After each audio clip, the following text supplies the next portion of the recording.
देश और दुनिया की तमाम छोटी और बड़ी खबरों के लिए हमारे चैनल को सब्सक्राइब करना न भूलें और बेल का बटन जरूर दबाएं।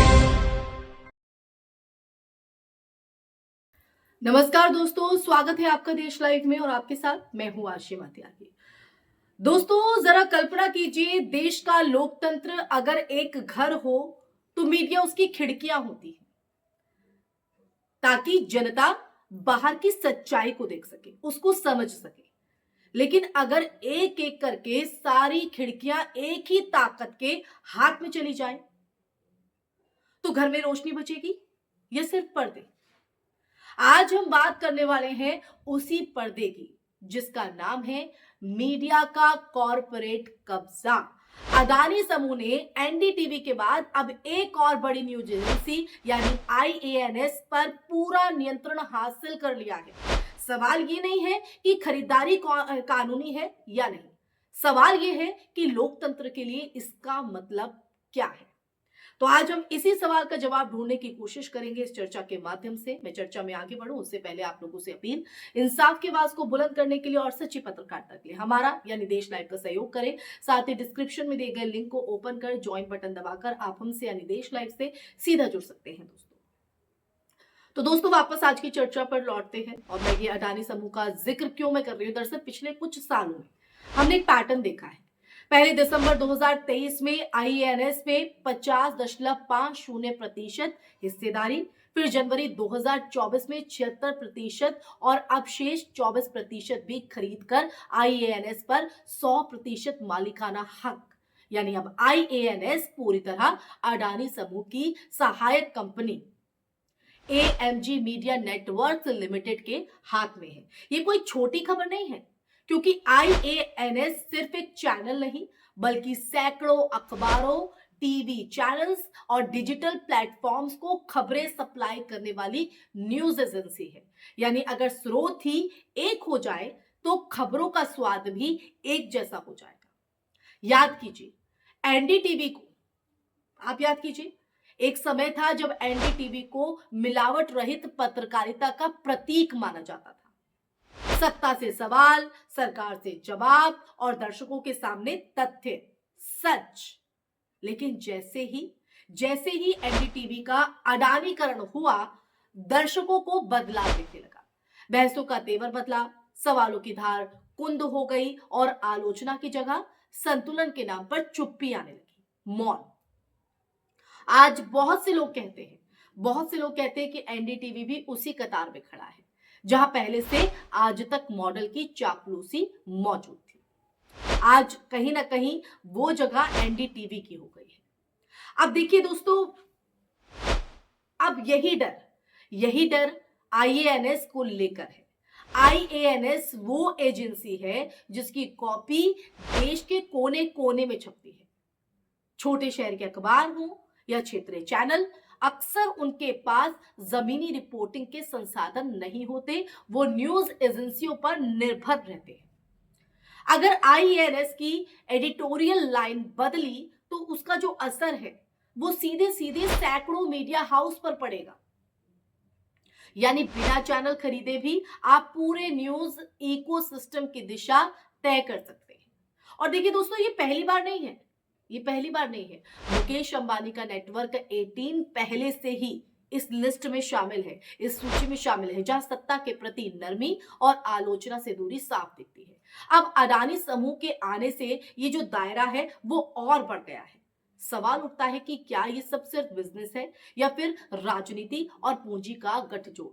जब सरकार और कॉरपोरेट हित जो है वो एक ही दिशा में चलते हैं तो मीडिया का जो रोल है वो क्या रह जाता है?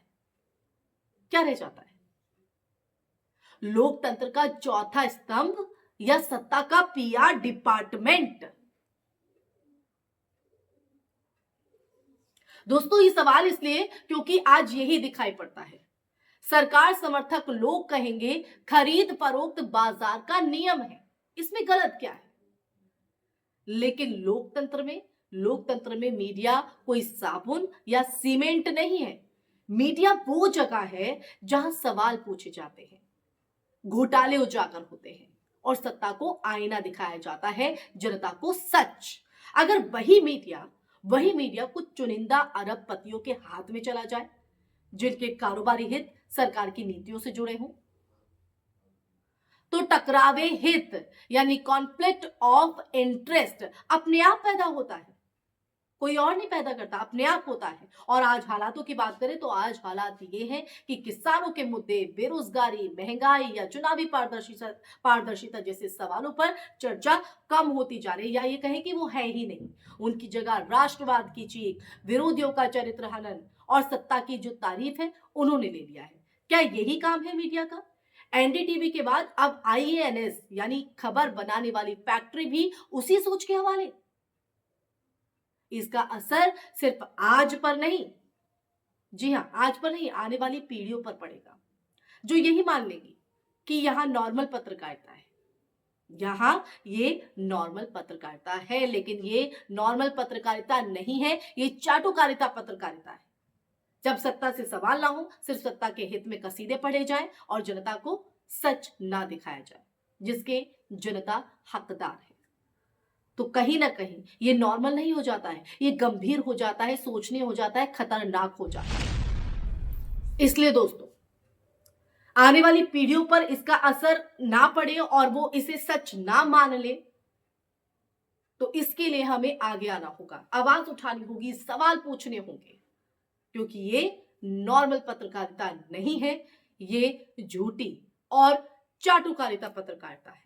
तो दोस्तों, लोकतंत्र में चुनाव सिर्फ वोट से नहीं जीते जाते हैं, वो नैरेटिव से जीते जाते हैं। और अगर नैरेटिव वही तय करता है जिसके हाथ में माइक्रोफोन होता है, तो आज वो माइक्रोफोन धीरे धीरे कुछ गिने चुने लोगों के हाथों में कहीं ना कहीं सिमटता जा रहा है। सवाल ये नहीं कि अडानी ने IANS क्यों खरीदा, सवाल ये है कि जब आखिरी आजाद आवाज भी बिक जाएगी तब सवाल कौन पूछेगा? सोचिए, क्योंकि चुप्पी भी एक खबर होती है और शायद सबसे खतरनाक। इसीलिए देश लाइव आपको हमेशा दोस्तों ये अपील करता है, आप लोगों से हमेशा इस बात को कहता है कि आपकी आवाज बुलंद करने के लिए तो देश लाइव है ही, लेकिन आप आवाज उठाइए तो, सवाल पूछिए तो, सच का साथ दीजिए तो, और सबसे पहले जागरूक हुई, क्योंकि एक जागरूक नागरिक देश का सच्चा नागरिक होता है। तो जागरूक होइए, अपनी आंखें खोलिए और सच्चाई को देखिए, फिर देखिए कैसे आप लोकतंत्र में अपनी भूमिका निभाते हैं, देश हित में अपनी भागीदारी निभाते हैं। इसी के साथ इस चर्चा में फिलहाल के लिए बस इतना ही दोस्तों। ये चर्चा आपको कैसी लगी, इस पर आपका नजरिया क्या कहता है, ये जो सच आज देश लाइव ने इस मुद्दे के जरिए रखा है, इस पर आपका क्या जो है विश्लेषण है, आपकी क्या राय है, कमेंट सेक्शन में कमेंट करके जरूर बताइएगा। इस वीडियो को ज्यादा से ज्यादा शेयर कीजिएगा, हमारे चैनल देश लाइव को सब्सक्राइब कीजिएगा। फिर हाजिर होंगे ऐसे ही सच का संवाद लेकर, तब तक के लिए अपना ख्याल रखिए। जय हिंद, जय भारत, नमस्कार।